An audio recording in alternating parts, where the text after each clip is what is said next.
intentar acercarme al tema de mi intervención según o teniendo en consideración el mero sentido de las palabras, el sentido común, la intuición en personas con formación universitaria como la nuestra, que llevamos tanto tiempo dándole vuelta a los mismos temas de investigación, pues no debe ser de ninguna manera ignorado, sino que creo que es importante ese sentido común y el saber guiarnos por nuestras intuiciones. La primera definición que nos da el diccionario de violencia es como una cualidad de un ser violento.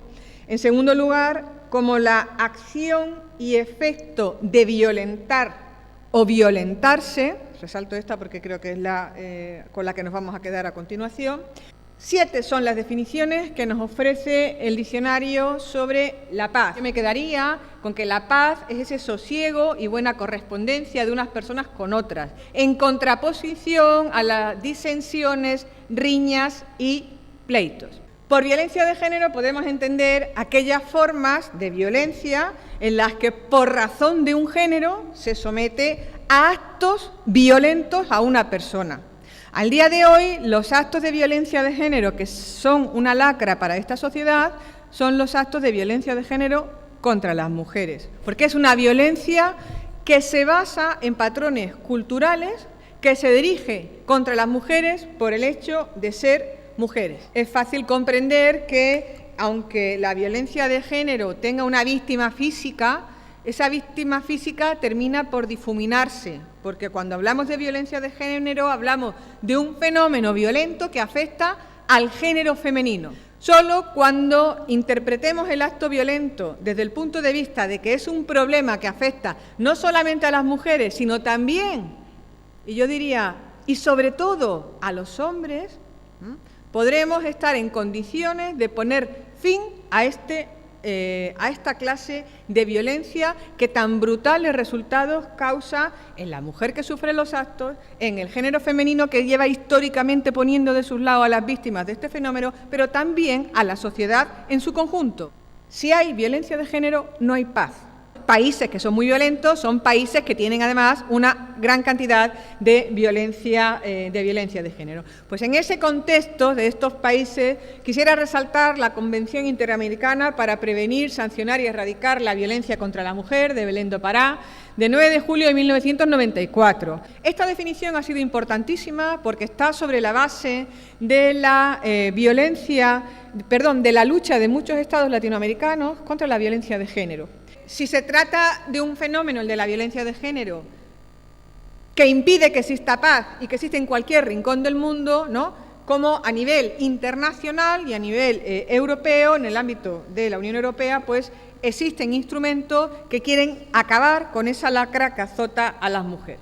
Existe un primer modelo de intervención penal normalizada en materia doméstica y de género. Cuba, por ejemplo, es un ordenamiento jurídico que, si nos vamos a su Código Penal, no existe un delito de violencia doméstica, ni tampoco existe un delito en el que se haga referencia expresa a la violencia que sufre la mujer por el hecho de ser mujer. Es decir, tampoco existe violencia de género. Las mujeres cubanas, cuando sufren un acto de violencia de género, tienen a su favor un factor con el que no cuentan las mujeres de otros lugares del mundo, y es que esas mujeres cubanas confían en la reacción de su Estado. ¿Por qué? Porque inmediatamente, ¡bum!, esa mujer que denuncia que le han pegado, que esa mujer que denuncia que está siendo amenazada, está en 24 horas en otro lugar de la isla, tiene otra vivienda, tiene otro trabajo, está.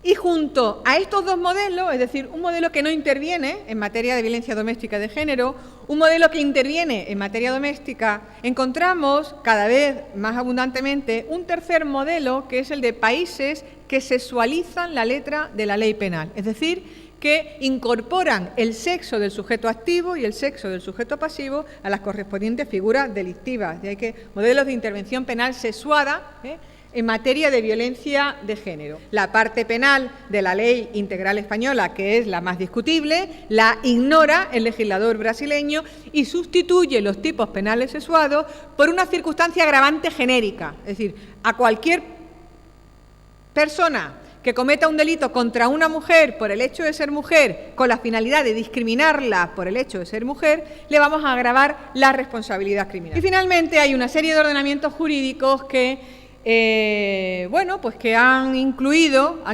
dentro de su Código Penal el delito de feminicidio. Tienen ahí señalado países como Chile, Perú, Argentina, México, Costa Rica, Guatemala, El Salvador.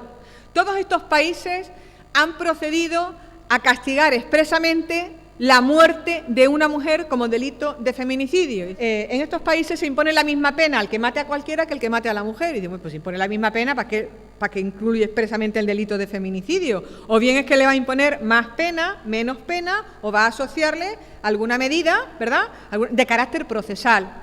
No, en estos países simplemente tiene esa finalidad de visibilizar que esa clase de violencia también es constitutiva de delito. No solo de leyes, hermosas y declaraciones de derechos de las mujeres puede alimentarse una sociedad.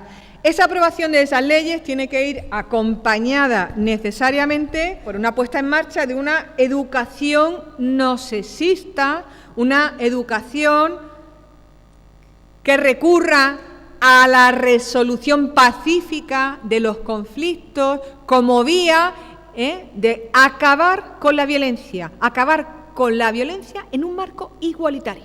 Hay que encontrar un equilibrio entre cómo acabar con el fenómeno de la violencia que sufren las mujeres a costa del empleo de una violencia que, por ser legítima por sí misma, no se justifica automáticamente.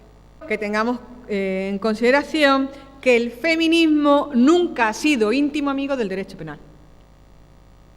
Para acabar con la violencia de género, quizás deberíamos marcarnos la vía del pacifismo, pacificando la respuesta, más que dotando a la respuesta que ofrecemos a la sociedad de unos rudimentos violentos. ¿Cómo puede ser un ordenamiento jurídico que potencia prisión permanente revisable, con construcción de más cárceles, con más pago para más funcionarios de prisiones, militarizando el sistema penal penitenciario, en el mismo momento en el que se está vaciando las universidades? No nos merecemos esto. No creo que haya paz si no hay igualdad, no creo que haya paz si no se resuelven de forma pacífica y pacificada los conflictos, si no se minimiza la intervención estatal y, en definitiva, como les decía antes, no creo que el feminismo pueda ir de otra mano que no sea la del pacifismo. Y, por supuesto, no puede haber paz si no es con cultura.